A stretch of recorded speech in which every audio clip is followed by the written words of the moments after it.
రాజకీయాల్లో అవకాశం వచ్చినప్పుడు ఆయుధంలా దాన్ని మలుచుకోవాలి, లేకపోతే మనగడ రాజకీయాల్లో ఉండదు అంటుంటారు. అలాగే రాష్ట్రముకు రావాల్సినవి కూడా సమయం అవకాశం వచ్చినప్పుడు అస్సలు వదులుకోకూడదు. పట్టుబట్టి వాటిని సాధించగలిగితేనే రాజకీయంగా మన పార్టీకి కానీ మనకు కానీ వాల్యూ ఉంటుంది.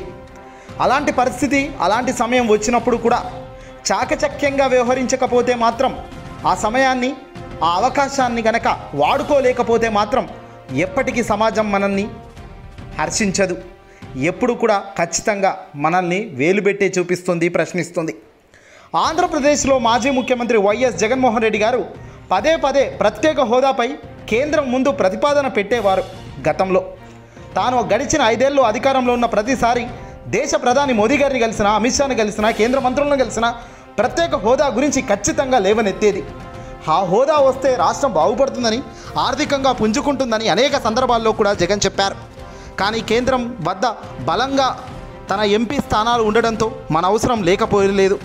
కానీ 2024 వచ్చేసరికి జగన్ కోరుకుందే జరిగింది.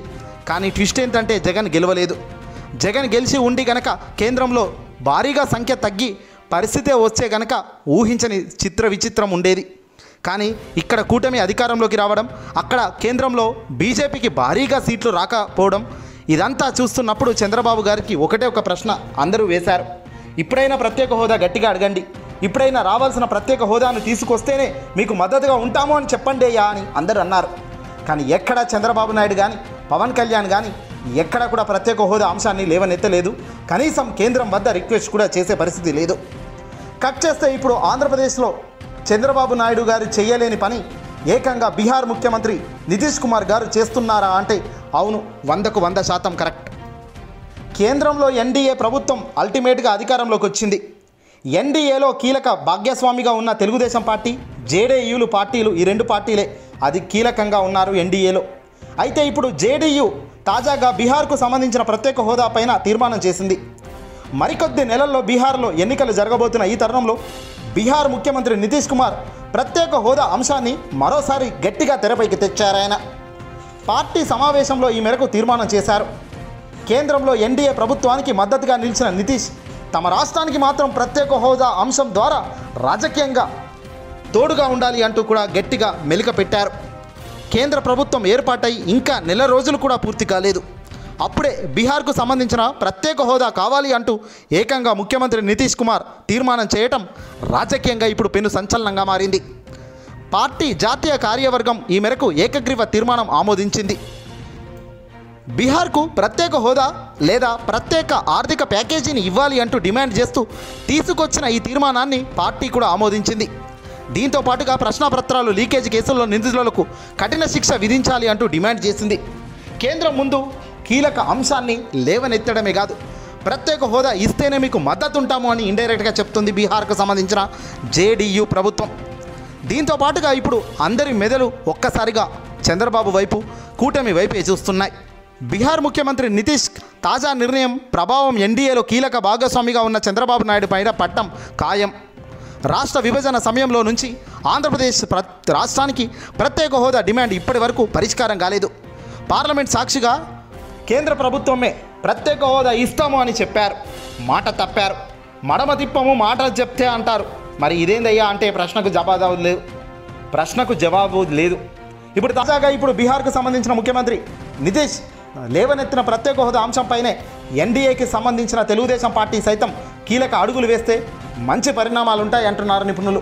మరి చంద్రబాబు మెడకు ఇప్పుడు ఈ ఉచ్చు ఏ రకంగా ఆయన గట్టిగా పడతారు, ఏ రకంగా ఆయన మళ్ళీ దీన్ని పట్టుకొని ముందుకు అడుగులు వేస్తారు అన్నది ఇప్పుడు ఆలోచించాలి.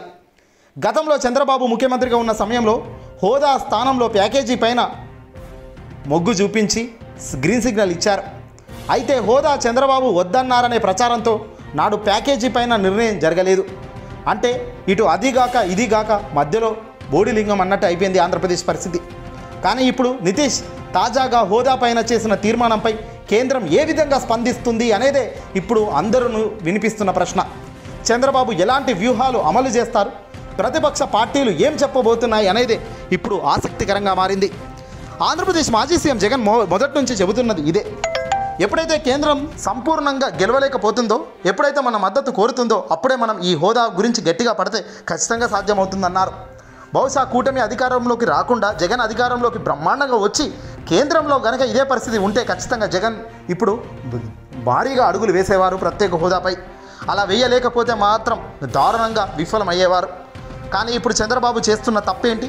ప్రత్యేక హోదా కనీసం కూడా నోటి నుంచి కూడా ఒక్కసారి కూడా చంద్రబాబు నోట ప్రత్యేక హోదా అన్న మాట రాలేదు. ఇక పవన్ పరిస్థితి 10,000. ఆయన డిప్యూటీ సీఎంగా తాను ఏం చేస్తున్నాడో తాను బిజీగా గడుపుతున్నాడు. ప్రత్యేక హోదా విషయం కానీ, పోలవరం విషయం కానీ, అమరావతి విషయం కానీ ఎక్కడ కూటమి క్లారిటీగా చెప్పడం లేదు. పోలవరంకు వెళ్ళి పూర్తిగా పోలవరంను ఆగం చేశారంటారు. ఏకంగా అమరావతికి వెళ్ళి ఇప్పుడు ఎన్ని కోట్లు పెట్టినా అమరావతి కాదు అంటారు. మరి మీరు ఇచ్చిన హామీల సంగతి ఏంటయ్యా అంటే ఇప్పటిదాకా సమాధానం చెప్పరు. ఇప్పుడు నితీష్ కొట్టిన దెబ్బకు ప్రతిపక్షంలో ఉన్న పార్టీలే కాదు, అధికారంలో ఉన్న కూటమి నేతలు కానీ దేశంలో కాదు రాష్ట్రంలో దేశంలో అంతటా కూడా ఇప్పుడు అలజడి మొదలైంది. ప్రత్యేక హోదా గనక బీహార్కు ఇస్తాము అని కనుక కేంద్రం ప్రకటిస్తే ఒక లెక్క ఉంటుంది, ఇవ్వము అని ప్రకటిస్తే మరో లెక్క బీహార్ ఉంటుంది. బీహార్ టీడీపీ చంద్రబాబు జేడీయూ ఈ రెండు పార్టీలు ఎన్డీఏలో కీలకమైన భాగస్వాములుగా ఉన్నారు. మరి ఎటువైపు రాజకీయం మల్లుతుంది, ఏం జరుగుతుంది అన్నది ఊహకందని చిత్రమే అని చెప్పాలి. చూడాలి. కాలం గడుస్తున్న కొద్దీ పరిణామాలు పూర్తిగా మారబోతున్నాయి.